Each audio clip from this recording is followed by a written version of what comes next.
아침에 눈을 뜨는 순간 오늘은 달라질 거라고 다짐합니다.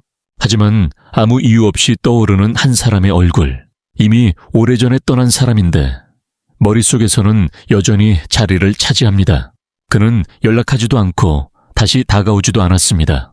그럼에도 불구하고 기억은 끊임없이 되살아납니다. 이때 당신은 자신을 의심합니다.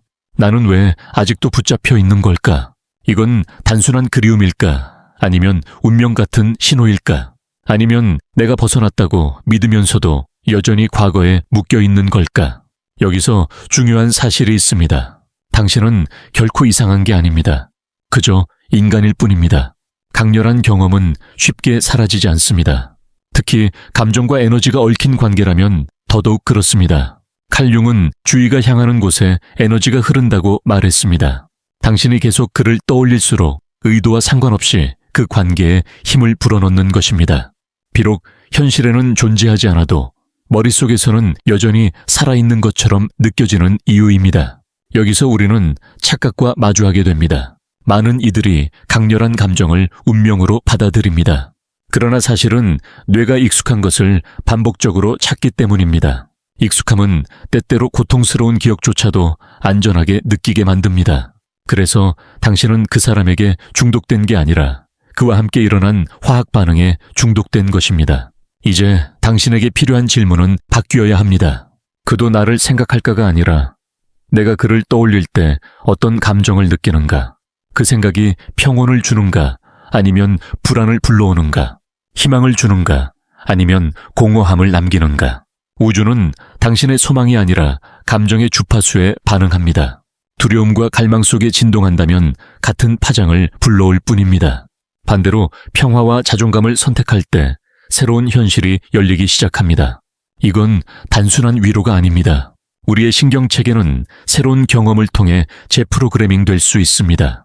생각과 감정은 훈련을 통해 다른 방향으로 나아갈 수 있습니다.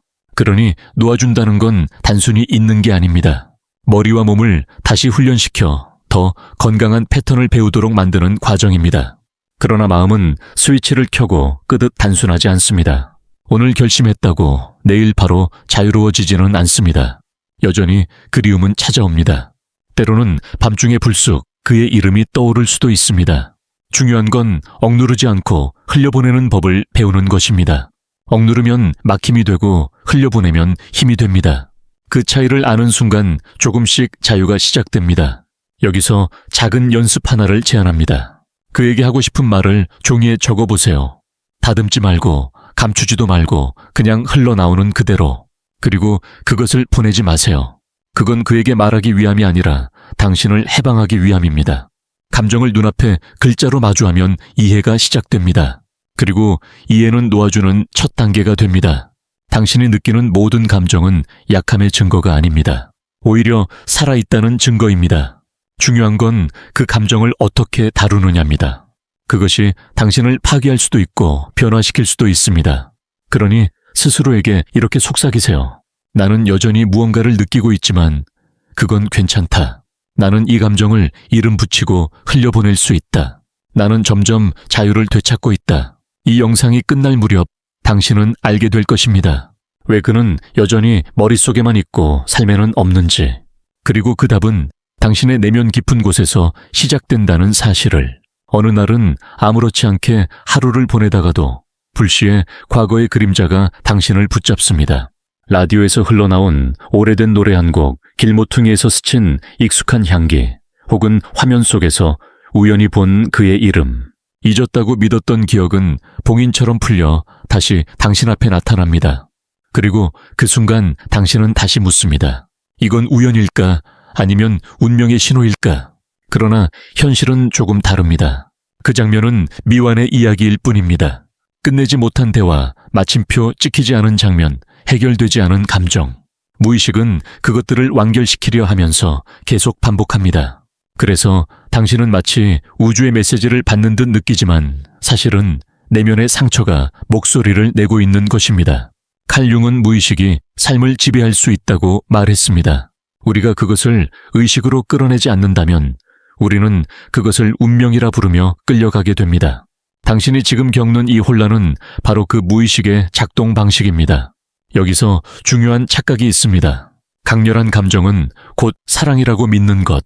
하지만 강렬함은 중독일 수도 있습니다. 익숙해진 화학 반응을 갈망하는 뇌의 습관일 수도 있습니다. 그래서 당신은 사람을 그리워하는 게 아니라 그 감정에 중독된 것일 수 있습니다. 이 사실을 인정하는 건 쉽지 않습니다. 왜냐하면 마음은 언제나 예외를 찾고 싶어 하기 때문입니다. 혹시 이번엔 다르지 않을까? 그러나 진실은 단순합니다. 당신이 진짜로 찾는 것은 그 사람이 아니라 그와 함께 경험했던 감정입니다. 그렇다면 해답은 분명합니다. 그 감정을 다른 방식으로도 경험할 수 있다는 사실을 아는 것. 안정감, 존중, 사랑받는 느낌. 그것들은 특정 인물에게만 묶여있지 않습니다. 스스로 창조할 수 있는 경험입니다. 여기서 작은 훈련 하나를 제안합니다. 잠들기 전 그 사람을 지운 장면을 그려보세요. 대신 웃음과 평온으로 가득한 새로운 삶의 한순간을 떠올리세요. 친구들과 따뜻하게 웃는 모습, 혼자서도 안전함을 느끼는 순간, 스스로 성취한 일을 바라보는 장면. 중요한 건 그 장면이 불러오는 감정입니다. 몸이 그 감정을 배우기 시작하면 더 이상 과거의 혼란에 끌리지 않게 됩니다. 새로운 언어를 배운 듯 뇌와 몸이 익숙해지는 겁니다. 그렇게 되면 과거의 강렬함은 힘을 잃습니다. 그리고 당신은 점차 자유로워집니다. 여기서 반드시 기억해야 할 점이 있습니다. 억지로 밝은 척하지 마세요. 강한 척, 괜찮은 척하는 건 치유가 아닙니다. 때로는 힘들 수 있고 눈물이 날 수도 있습니다. 그러나 중요한 건 그 자리에 머무르지 않는 겁니다. 느끼고 받아들이고 그리고 흘려보내는 것. 이 과정에서 감정은 당신을 묶는 족쇄가 아니라 앞으로 나아가게 하는 에너지가 됩니다. 그리고 이제 진실과 마주할 때입니다. 진짜 연결은 당신을 불안하게 하지 않습니다. 올바른 사람은 당신을 애매하게 두지 않습니다. 사라졌다 나타났다 하며 혼란에 빠뜨리지 않습니다. 그는 다가오고 행동으로 보여주며 분명하게 존재합니다. 명확하지 않은 관계는 이미 답을 말하고 있는 것입니다. 당신이 존중받고 있다는 확신을 주지 않는다면 그것은 진정한 연결이 아닙니다. 이 깨달음은 불편하지만 동시에 자유의 시작입니다. 당신이 지금 느끼는 끌림은 그와의 인연 때문이 아니라 당신의 내면이 아직 채워지지 못한 무언가와 관련이 있다는 사실. 그것을 이해하는 순간 이미 절반은 자유로 나아간 것입니다. 그러니 자신에게 다시 묻습니다.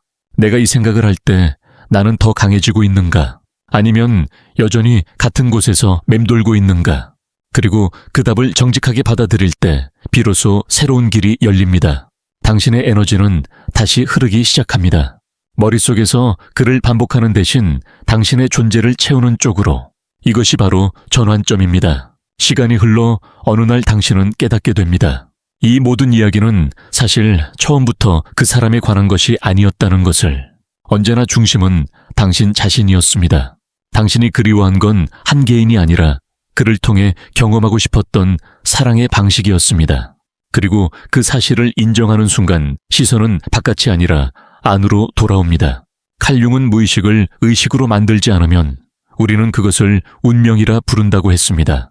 지금 당신이 겪는 이 반복은 운명이 아니라 의식되지 않은 무의식의 패턴입니다. 머릿속에서만 계속 돌아가는 장면은 대기실과 같습니다. 그의 귀환을 기다리며 당신의 삶이 멈춰 서 있는 듯 보이게 만든 가상의 공간. 하지만 그 대기실은 언제든 스스로 빠져나올 수 있습니다. 당신은 사랑받기 어려운 사람이 아닙니다. 그저 당신의 깊이를 감당할 준비가 되지 않은 사람에게 마음을 준 것뿐입니다. 이 단순한 사실이 모든 것을 바꿉니다. 더 이상 설득하거나 가치를 증명할 필요가 없습니다. 당신의 가치는 애초부터 그가 아니라 당신에게 속해 있었기 때문입니다. 스스로를 선택하는 순간 삶 전체의 주파수가 달라집니다. 무거운 관계는 자연스럽게 멀어지고 당신의 진동에 맞는 사람만 남습니다. 그리고 그 변화는 억지로 일어나지 않습니다. 당신이 자기 자신을 온전히 살아내는 순간 그것은 자연스럽게 찾아옵니다. 이제 침묵이 두렵지 않습니다. 왜냐하면 침묵 속에서 당신이 가장 큰 소리임을 알게 되었기 때문입니다. 그것은 교만이 아니라 자유입니다. 누군가의 관심에 의존하지 않고도 빛날 수 있다는 사실을 알게 된 자유. 몇 달 뒤를 상상해 보세요. 햇살이 따뜻하게 내려앉고 당신의 웃음이 가볍게 흘러나옵니다. 삶이 완벽해서가 아니라 더 이상 그의 부재가 당신을 속박하지 않기 때문입니다.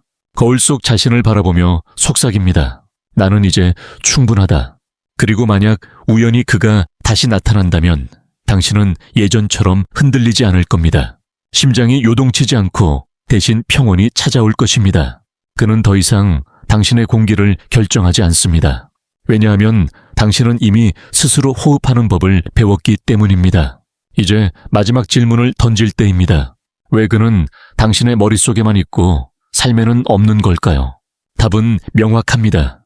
그는 여전히 당신의 무의식 속 미완의 장면에 머물고 있었을 뿐입니다. 현실에 나타나지 않는 이유는 이제 그 빈자리를 당신 자신이 채워야 할 시간이 되었기 때문입니다. 삶은 기다림이 아닙니다. 삶은 지금 이 순간 스스로 선택하는 행위입니다. 오늘 내리는 이 결정이 당신의 내일을 바꿉니다.